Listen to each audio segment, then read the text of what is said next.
Are back with another episode of the Barrels and Bylaws podcast. I am your host, Matthew Bulowitz, alongside none other than Rocco Koza. And we have a special guest, none other than Nina Kelman with My Favorite Sweet Shoppe. How you doing? I'm doing great. Thanks. How are you guys? You're awesome. Thanks for coming in. Appreciate it. Yes. And there's some product placement here as well, though. We have right front and center from My Favorite Sweet Shoppe. I just want to throw this out there right out of the gates. If anyone, especially in Western Pennsylvania, you know Giant Eagle. So if you're near a Giant Eagle marketplace, you may just find some of these products front and center in their stores. Yes. So congratulations. Yes. Thank Very you. Very exciting. Very exciting. Thank you. And that begins at the beginning of March, you said. Correct. Yes. Very nice. Yes. Congratulations. That is a fantastic story. So I'm sure you have a lot of things to say today about just the growth and the challenges and what comes with everything. So I'm excited to dive into this one. Definitely. This is going to be an interesting one because, like I said, I've known your story for some time. I remember watching you over the years, so I think this will be good to really dive in and get the true behind the scenes story. That's what I'd like to hear. Yes.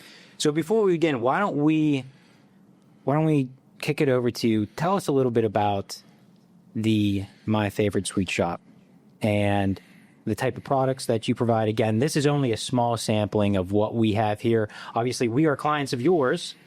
So for those of you who can't see on the table here, there are little business cards made out of chocolate.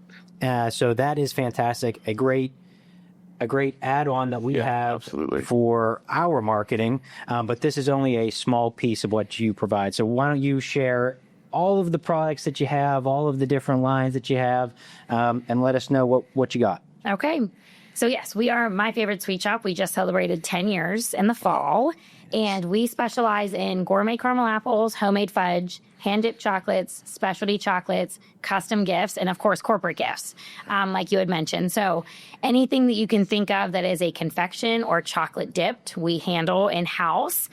We also work with vendors across the country to bring in other gourmet chocolates for special projects and things like that. Everything from customizing packaging to the custom chocolate bars. That's one of our most popular items. And then, of course, the Mountain Magic Bites is our prized child right now.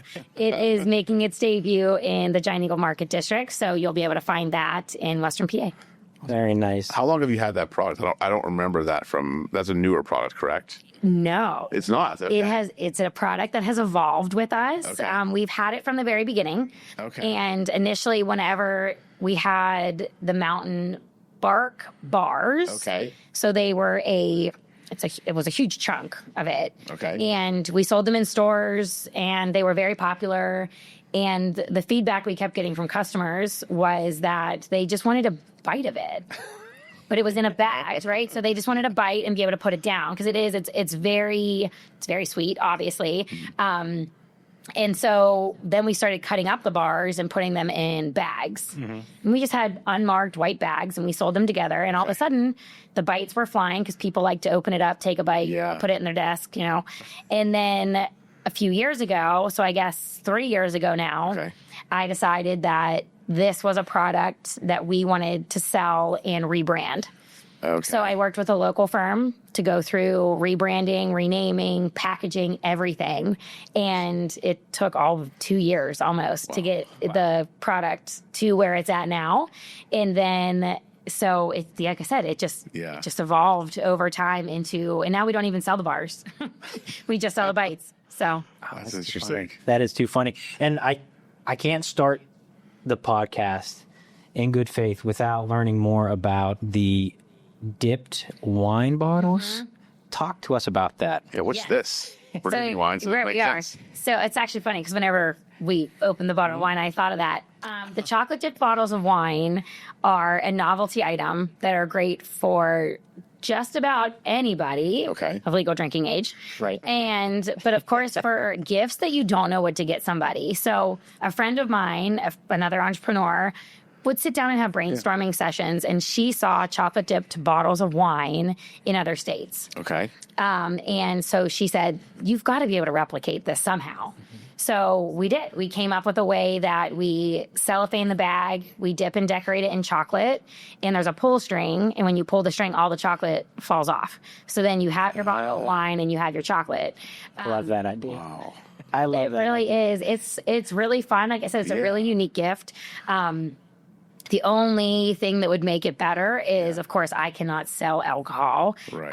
So customers bring their bottle of wine, leave it with us, babysit for a few days, and then they have to come back and pick it up. So, Okay. But it really is. It's a fun gift. It takes a whole new twist on the giving someone a bottle of wine and a box of chocolate. It's just all encompassing. Do you do different types of chocolate, like milk or dark? You can do milk, white, dark. Our most popular is a triple, so it's milk with white and dark on it.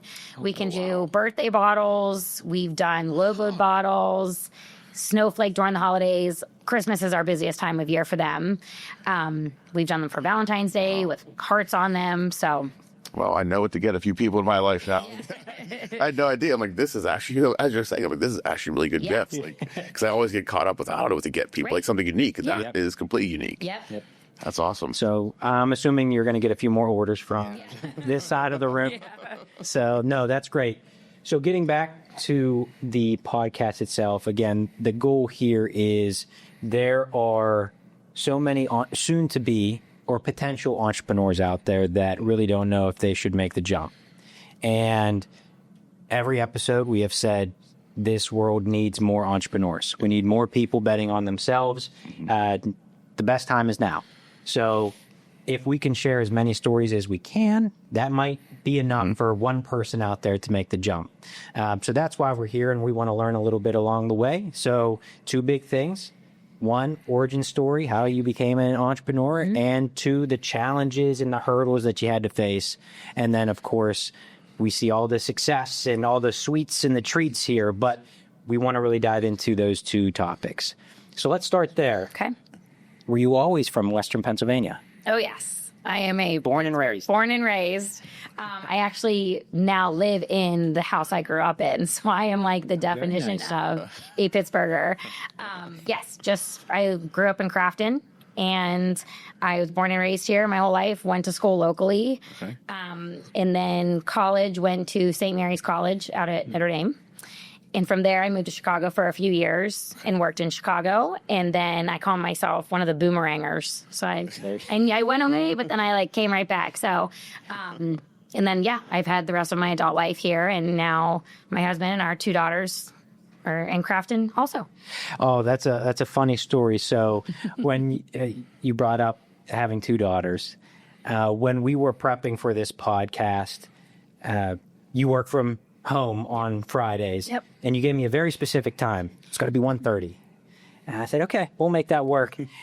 I had a suspicion on why, because we hadn't previously spoke at that point. Nope. And at 1:30, I called, and I try to be very prompt, and I try to keep the call as short as possible, because shortly into the call, you're like, by the way, kids are down for a nap. I was like, I know exactly what you're feeling right now. It's a very limited time frame, so every minute is precious during that time period. So I said, here's a podcast. This is what we're trying to do. Does it sound good? Yes. Okay, great. I'll talk to you soon. Yes.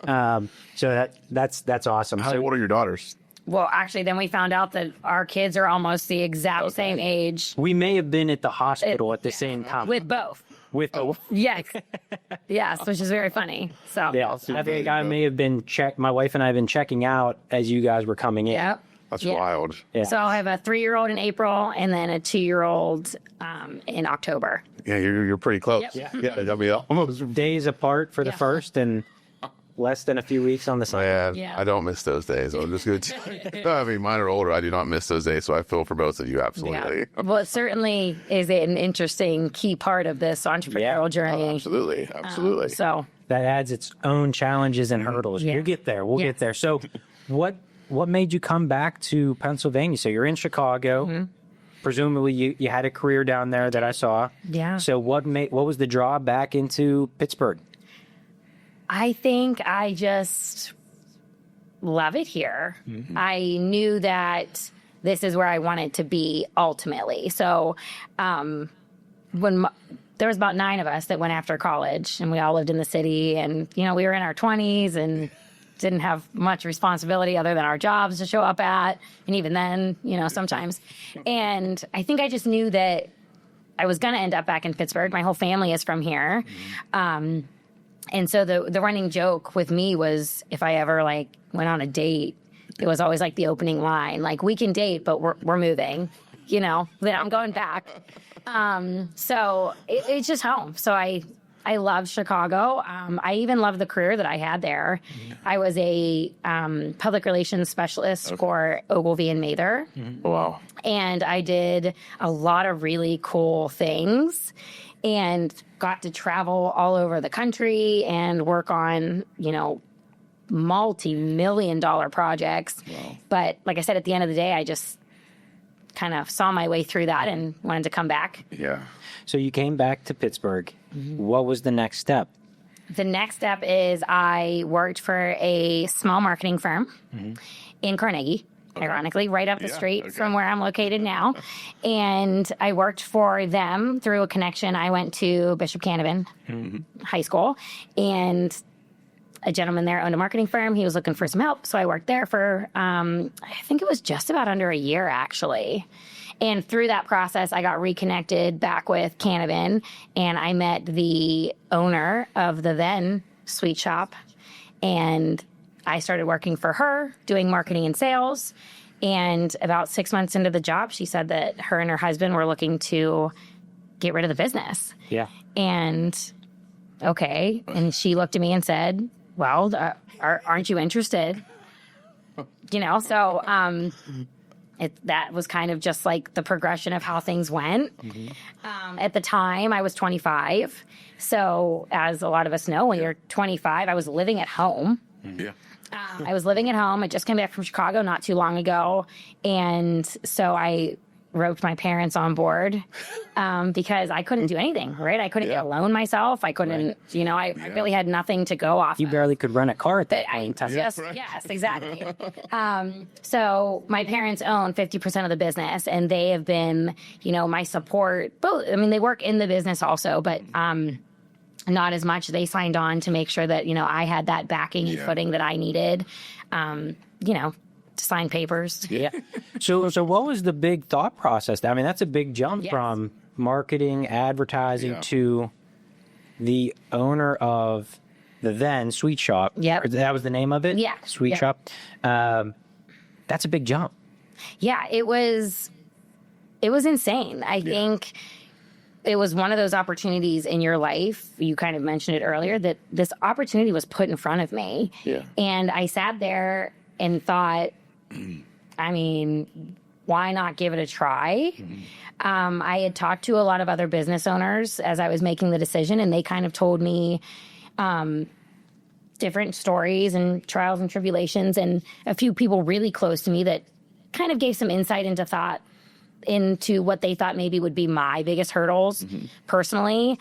And then ultimately I just decided that this place felt like home. So we just jumped in, and 10 years has flown by somehow. So yeah, it was just an opportunity that I couldn't pass up. No.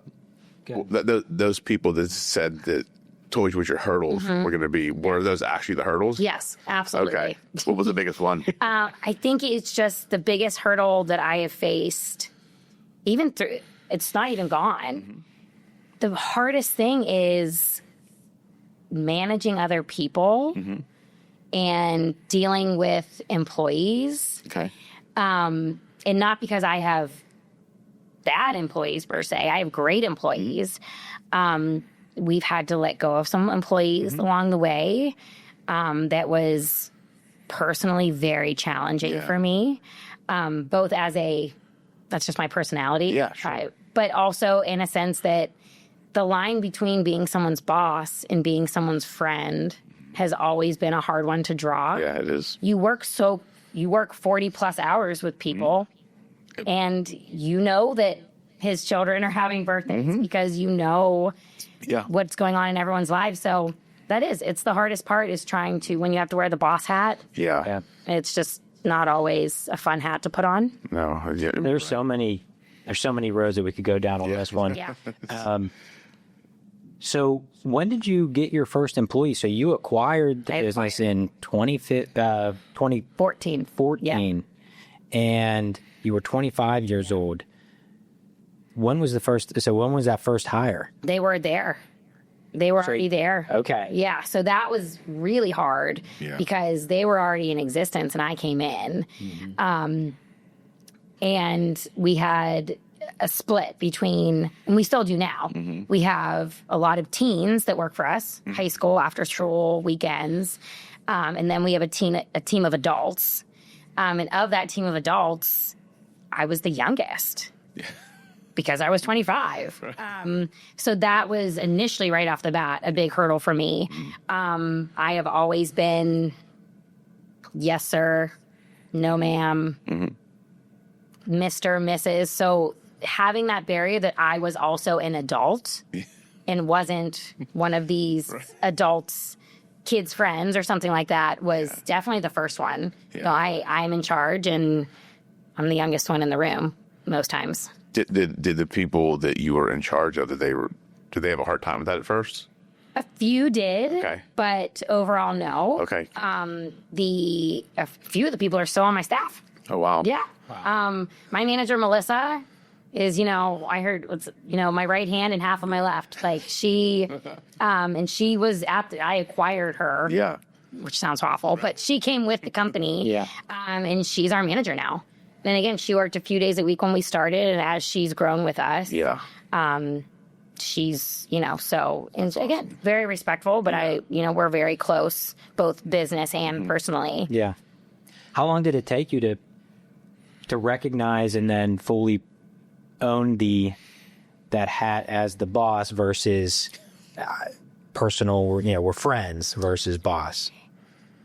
I think sometimes I still struggle with it. I had a particularly hard time with one employee that I was very, very close with. And at this change in everyone's lives, it was right off the pandemic.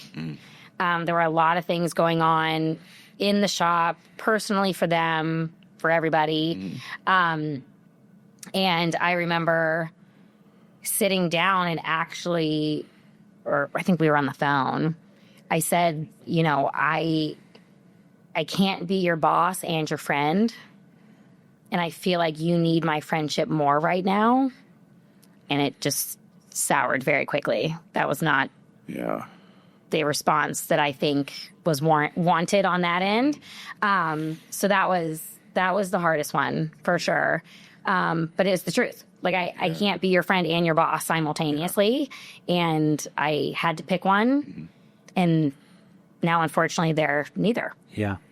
And I mean, that's phenomenal insight, though. Yeah. I think a lot of small business owners struggle with that, especially when you have a small team, because you work so closely with people and you do become intimately familiar with their life and you care for the people. And then there's a time where you have to step back and say, wait a minute, I'm still in charge. It's still my business. I still have to do what's right for the business and not what's, right for you. And it's a struggle. I think every business owner I know that has a team like that struggles with it. So you're not in the minority. That's everybody. Trust me. And it's still, I still struggle with it. I mean, I think we all struggle with it, but it's something that as a business owner, you have to recognize and figure out where that line is for you. And I think it's important for people to understand that, definitely. Yeah.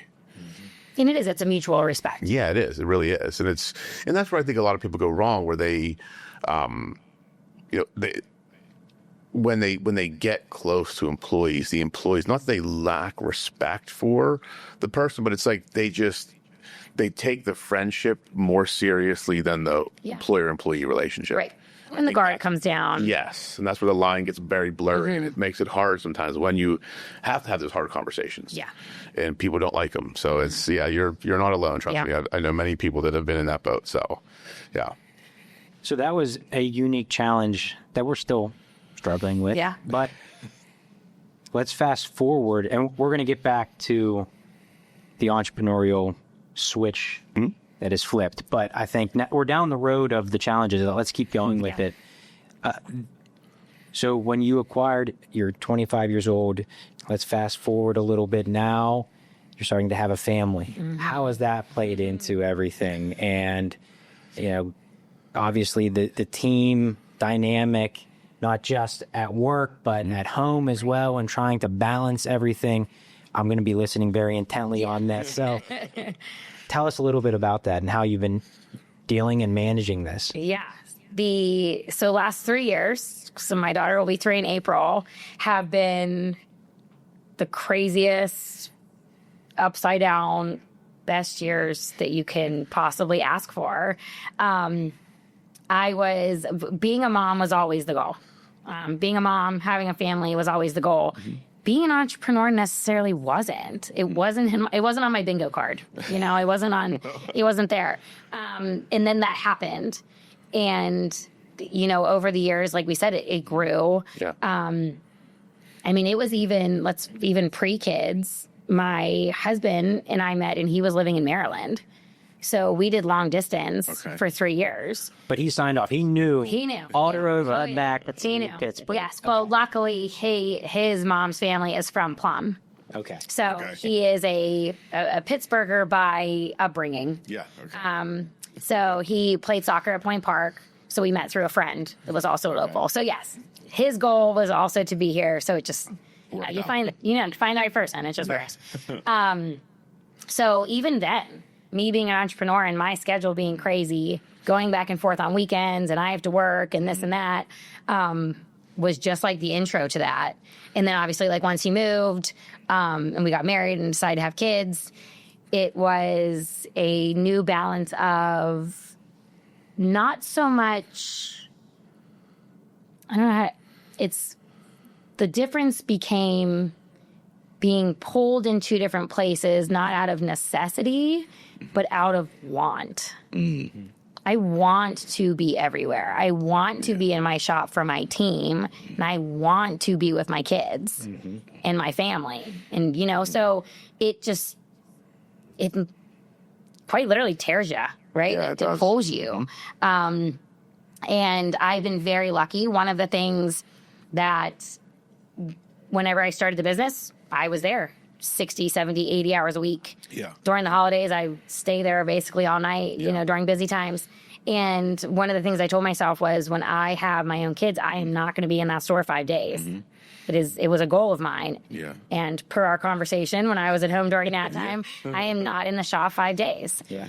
Sometimes that looks like I'm home all day. When the girls go to bed, I do 2 hours of office work, but that's fine. Yeah. That's what I signed up for. Right. Exactly. So it was a big shift for me. But again, having that team in place that has been there with me is the only thing that has made it work. And they have been more than understanding. And again, they love my kids. Yeah. My kids love going to the shop. Yeah. They probably eat more than their fair share of sugar as toddlers, but they are part of that family. So I've been very lucky, but it's hard being pulled into different places.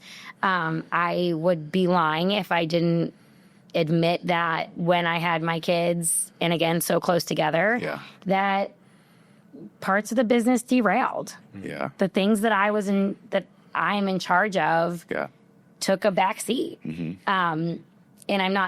I'm saying this as all parents. Yeah, right. But also in the sense that I was a new mom. Yeah. I remember with Miriam, I came home from the hospital and someone at the shop called me on Tuesday. I got home on Sunday. Yeah. And it was just like, but this is my job. This is not only my job. This is the business that I have. So, maternity leave is a little shaky in my company, but luckily it's just me. But yeah, that's kind of how you sum it up. Yeah, it's a challenge. It is. I always tell people because I have kids. Mine are older now, but in my career, I always said I had to get comfortable making the decision where I was going to be. And I said I just knew that I was going to miss things, and I had to be okay with it. And once I became okay with it, it made it easier because I struggled at first. It's like I wanted to be everywhere, and I couldn't decide where I wanted to be.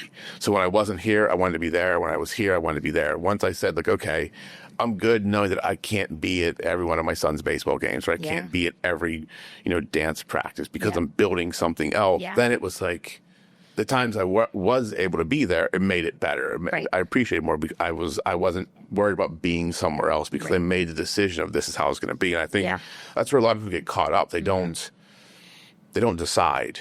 They they're trying to live in both places, and it's almost impossible to do.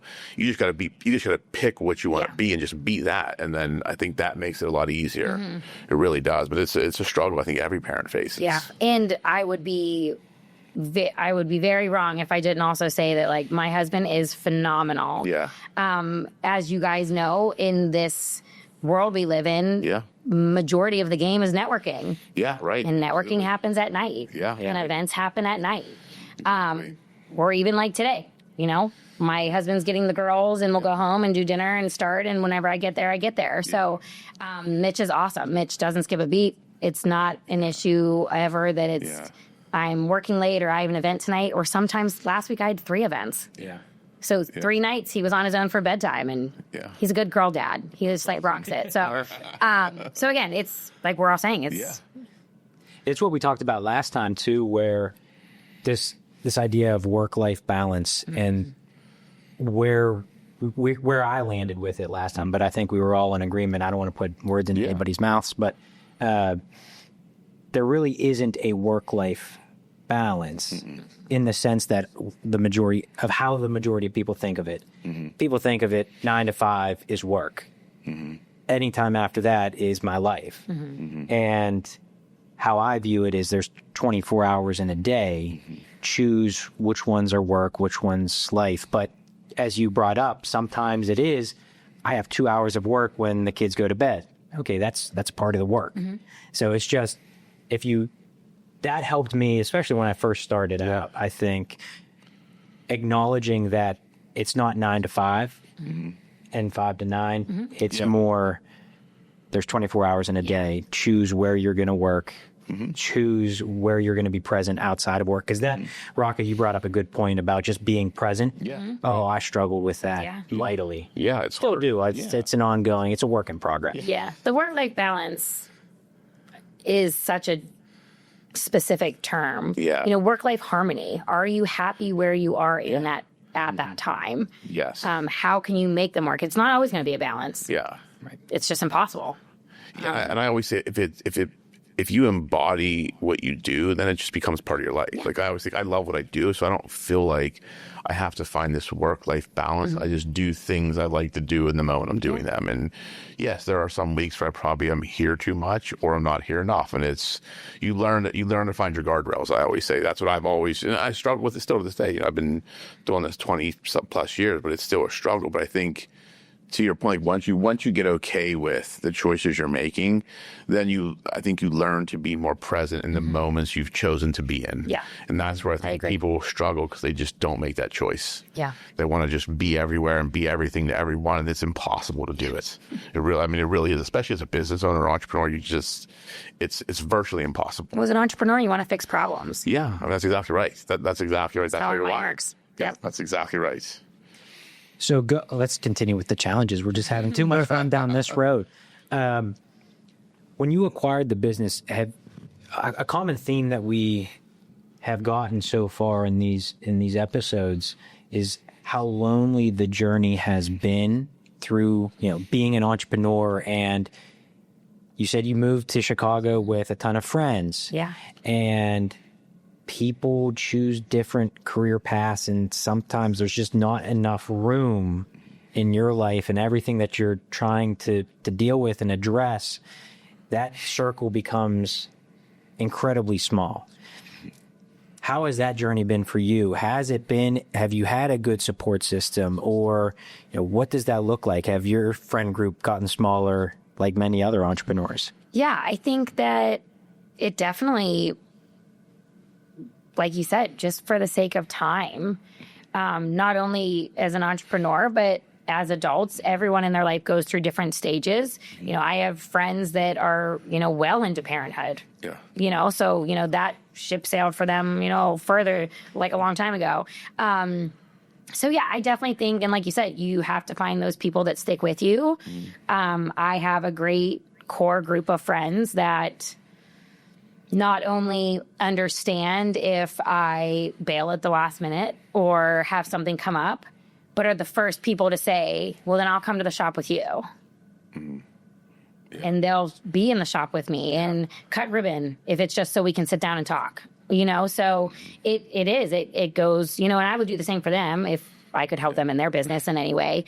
I think the other thing that's interesting is that who your circle becomes is friends and colleagues as an entrepreneur, because there are so many networking groups like we mentioned. And it's funny to think that, well, some of the people I consider my best friends are maybe a few of my clients that became friends, or, Mandy at the Southwest Chamber. I talk to Mandy all the time and we shoot things back and forth, and, and my banker, because, they know things that are going on. So I think it's until someone asks you who your friends are, you don't catalog and realize that so many of your friends just became the people that you work with.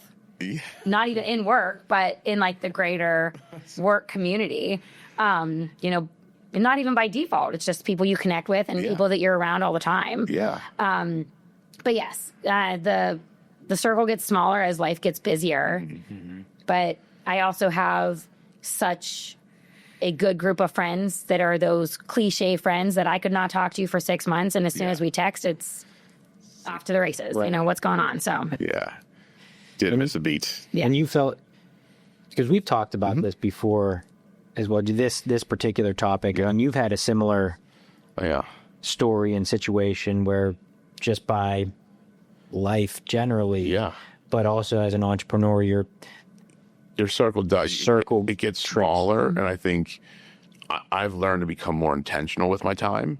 So I know that my time's so limited. So I'm okay. I have my friends from college and my friends from high school that I grew up with that I see socially, right? But I'm not going out like I used to, making efforts to see them once a month. I don't have the time, so I'm very intense. So there are times where when I'm meeting up with people, it's what is my intention to meet up with them? Is it purely just social? I haven't seen them in a while. It might be, but my circle of my close, truly close friends and confidants a lot of them have become people I've worked with over the years, or have become clients, and we just become friends because we have the same mindset. We're wired the same way. So I can go and share problems with them, but I can't really talk to anybody else about it.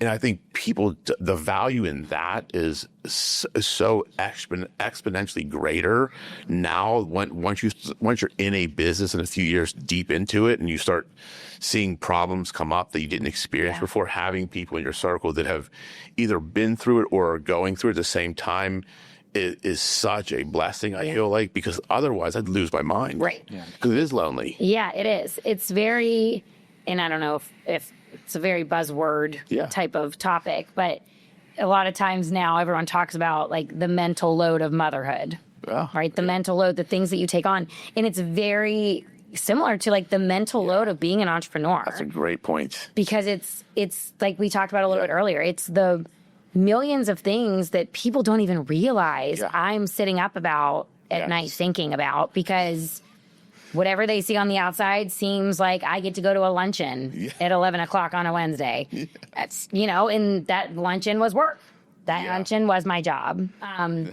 So it's that mental load of the forever list of things that grow. Yeah. And even on the way here, this morning I'm a big list person. Yeah. Mm-hmm. And I wrote out my notebook this morning with, a brain dump of stuff I needed to focus on this week. And I'm talking into my phone to remind me to write it down in my notebook when I get home from the parking lot, because it's just the mental. I love that phrase. I never knew how to articulate it, because I just had this discussion with someone last week. I said, no one running a business, no one understands the sheer weight of the things in your head. Yeah, and I sell candy. I'm not even dealing with people's legal problems. I sell candy, and the mental load is geez. But you have a lot of employees. I always look at I have, I'm worried about employees. I'm worried about my clients' problems that they're putting on me. I'm worried about everything else. The last thing you worry about is yourself. Mm-hmm.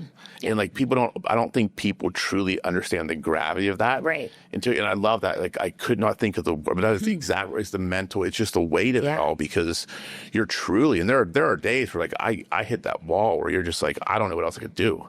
Like, you can't take it anymore. Then you have to learn to reset yourself. But it's true. Like, that is a great way of putting it, because it is something that I don't think people understand the impact it has of just not just the tactical things we have to do every day, just the weight of everything that's in our head that we can't articulate to anybody. We can't solve in the moment. We just have to process it, let it marinate, and find a solution. Yeah. Or that you can't find the time to even get to. Yeah. Some of the ideas that come in my head that are on there are great ideas. And it's like these great ideas have been sitting on my plate for months because, you know, I just... The sheer time of execution. That's the, and it's that I love. I'm going to use that term. Yeah, there you go. I'm going to be taking that and using that. So thank you. So just to share a little bit, because I'm curious. So you say you're utilizing lists to help manage this. Yeah. Share a little bit about that. So I'm the old school. I love a planner. I love a notebook. I have a notebook with me all the time. I just this year have taken the step into using a digital calendar, which is wild. Like, I don't even know how or why. But actually, one of the reasons that I like made these switches was being present. Yeah. So right now, we're all in the sense of you go home and you need to be present. So one of my goals for 2025 was to put my phone away. Okay. Yeah. But as a business owner, I can't put my phone away. But I can wear my phone on my wrist and only get calls and texts from my employees. So part of that switch was I finally dove in and got an Apple Watch, which I was very against because I was like, I don't want this thing attached to me. But I needed to be accessible for my team. So I walk in at home, I put the phone down, you know, but then I realized that whenever my watch reminded me to go do something, it was very handy. So I finally made the jump into using my Google Calendar. But yes, I am a very list-oriented person. Brain dump everything on a piece of paper and then organize it out. I even write things down that I've already done just to cross them off to keep track of what I've done. Sometimes that helps. So I love a list. The ability to cross something up, just those You like that? wins. The stacked wins. Yeah. I'm one of those people that make little boxes on my list too. So it's actually like a box. Remind me before you leave, we have a to-do little post-it pad.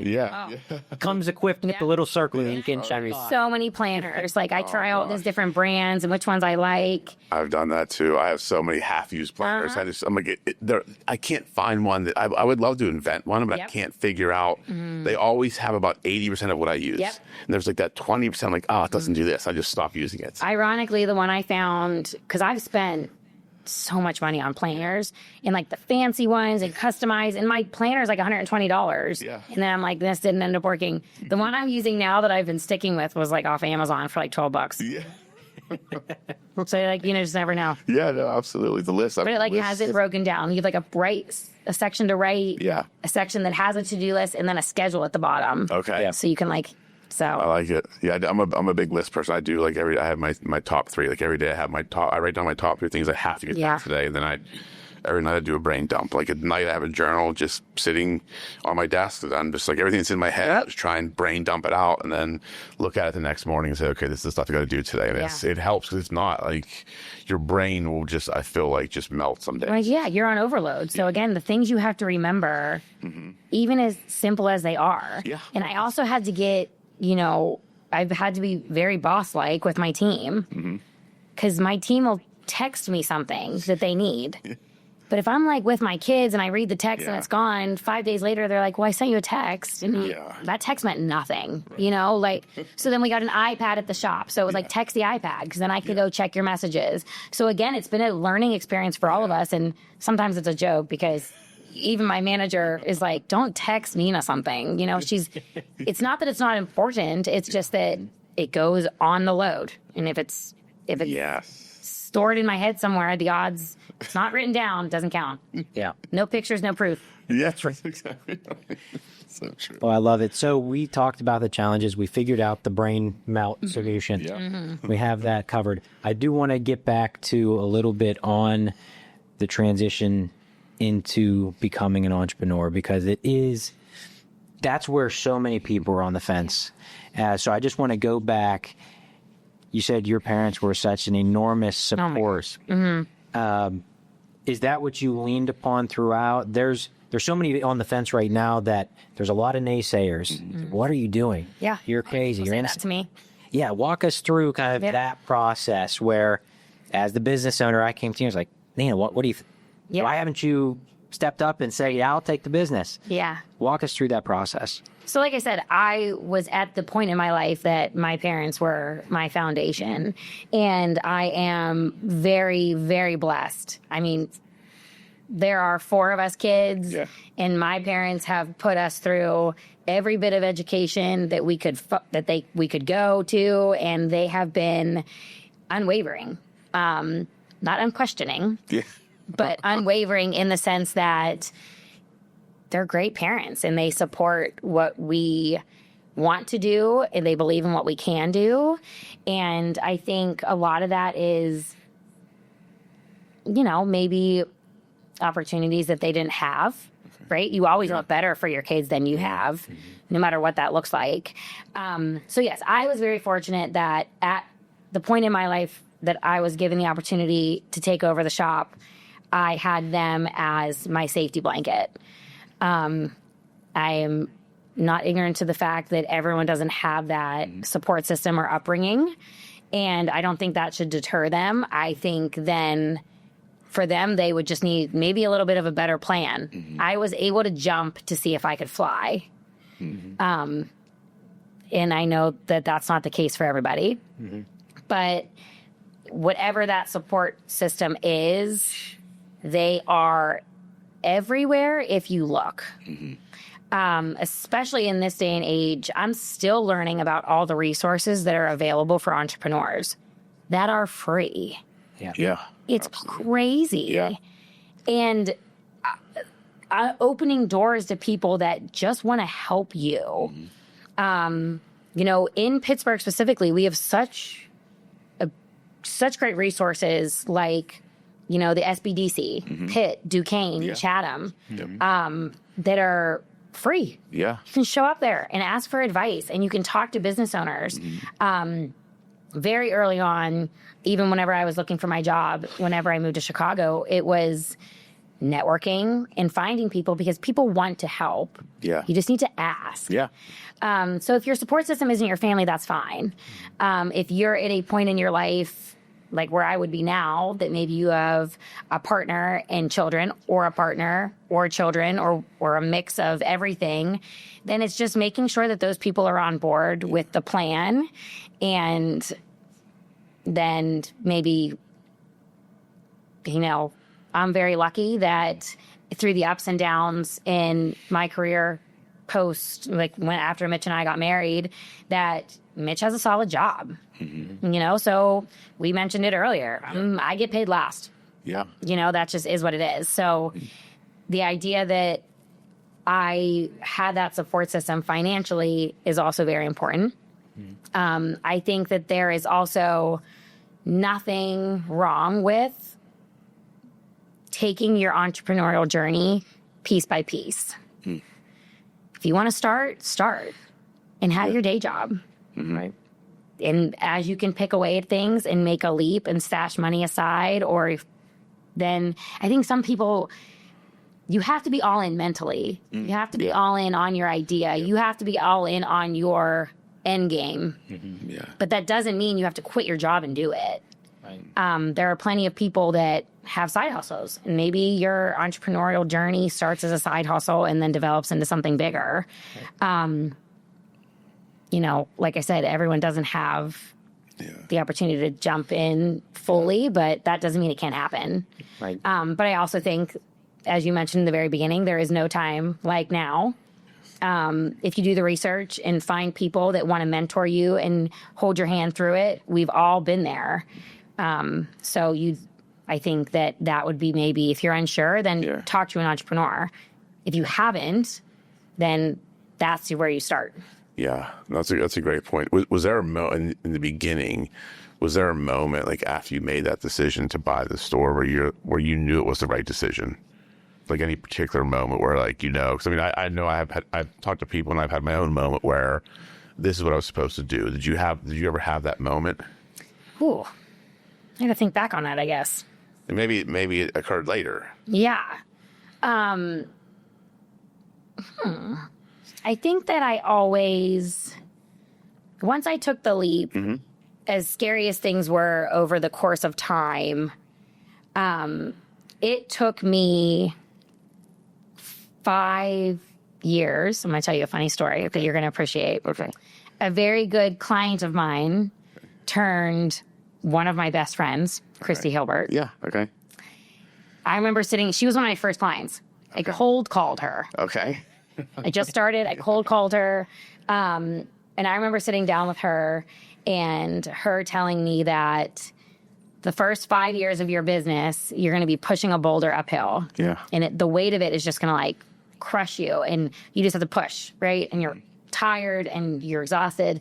But then eventually that boulder gets up over the hill and then you start chasing. Yeah. And I remember hitting that point. Okay. I remember hitting the point that, and it was at 5 years, which is ironic or very telling about how much Christy knows. Yeah, right. That I was chasing. We had to decline orders at Christmas, which is crazy. Like we were at capacity. Wow. And I remember thinking like, wow, like I did it. Yeah. We're here. Like this is where the business is supposed to be. Now, funny, ironic, whatever. The world shut down like 2 months later. So that we just like the but that's where we were in December of 2019. Yeah. I was at the top of that hill and that boulder just started going down and we had all the momentum in the world. And I thought that it took 5 years, but like, damn it, here we are. Yeah, exactly. And then, what life changing. Yeah, what perfect time. I know, it was. It was. But yeah, so I think that was my moment of, it was the first time I think I felt like all my hard work has paid off. Yeah. And I felt like I could breathe for a second. Yeah. And even but then even still, oh my gosh, I had to turn people away, but I can't do that. Mm-hmm. But it was the first time that I was actually able to do that and feel okay saying that, there was a deadline and come back next year. We'll be bigger and better. Yeah. That's awesome. Mm-hmm. It is that 5 year mark is definitely, that's a marker. I think everybody, it really is. It's that 5 year mark is when things start to, the 5 year mark here was this past summer. Mm-hmm. So I started this in July of 2019. It was like, okay, you finally feel like once you got through 2024, it's like, I finally feel like I can breathe a little bit. Yeah. So that's a funny story. So I could see Christy saying that definitely. So right. She knew that was happening, but it's very insightful. Yeah. Absolutely. Uh-huh. Well, I love it. Before we leave, I tried to end with, and we've already started touching upon the advice and what people on the fence can start thinking about making that jump. Is there anything that you want to leave, any wisdom to those individuals who are on the fence and potentially doubting themselves, potentially making the jump? Mm-hmm. Anything that you would recommend or any advice that you would give to them? I think cliches are cliches for a reason. Right. They're cliches because people use them so often because they're true. Yeah. So, you miss every shot you don't take. Yeah. Dream big. You never know unless you try. And again, they're funny because they're true. Yeah, it's true. So as an entrepreneur, if you have that mindset, you just need to know that what you see is not always what's going on. One of my very best friends, because we met through business, she owned the boutique next door to the shop. Mm-hmm. Whenever I started and took over, the joke with us was always smoke and mirrors. Yeah. People, and it's not in a deceiving way, but in a way that, you keep going and you represent your brand, and that means you're doing a good job. Yeah. Fake it till you make it. Yeah. Is kind of like the road you got to go on. because once you start doubting yourself, the whole thing crumbles. So if you can always have that confidence that what you're doing is where you're supposed to be and what you're supposed to be doing, then things won't magically fall into place. It takes a lot of work and a lot of hard work, but you see the success stories, even things like Shark Tank. Yeah. You know, if they went on Shark Tank and now they have $1 million, oh, well, probably not. Right. You know, we all know that. Right. Getting the deal from Mr. Wonderful isn't the end all be all. Isn't as wonderful as it's Right. Like there's still a million things you had to go through to get there. So know that the journey is twists and turns and ups and downs.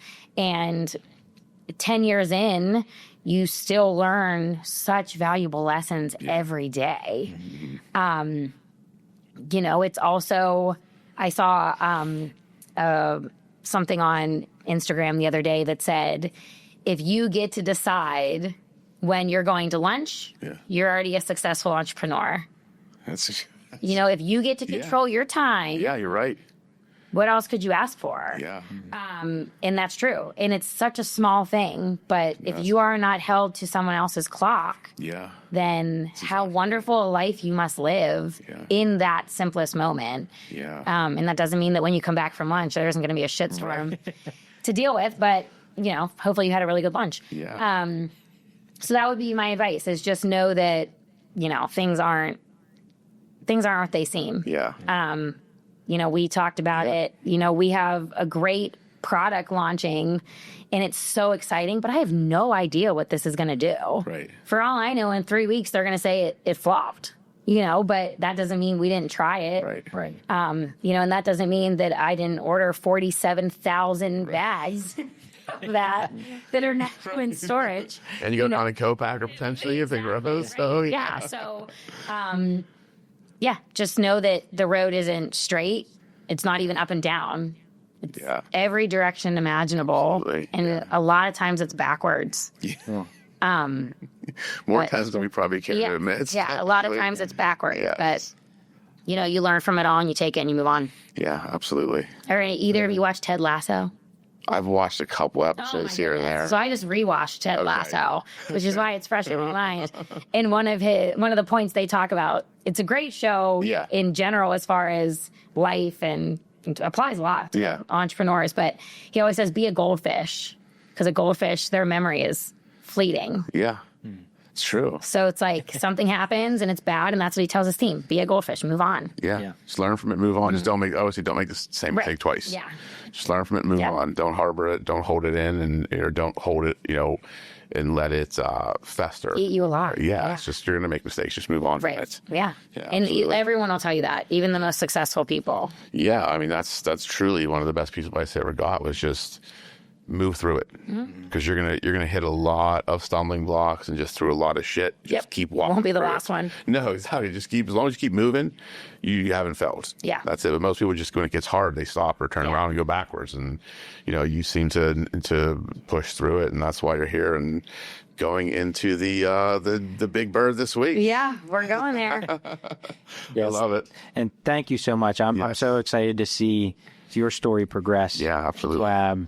I think it's going to be nothing but success in Giant Eagle Marketplace. So again, everyone be on the lookout and buy several bags. Please. They're delicious. They are. You're supporting local business. So please do so. Thank you again. You're welcome. Thank you so much for having me. This has been a ton of fun. And you can follow Nina at My Favorite Sweet Shoppe on Instagram, on Facebook, at My Favorite Sweet Shoppe. .com. You can order online. .com. Order online. There you go. So thank you. Thank you for coming. Yes, definitely. It was and until next time, that's a wrap. Wait a minute. Wait, what's your line, man? Come for the drinks. Stay for the stories. At some point, I will say that with a straight face, but not yet. But until next time. Thanks, everybody. Thank you.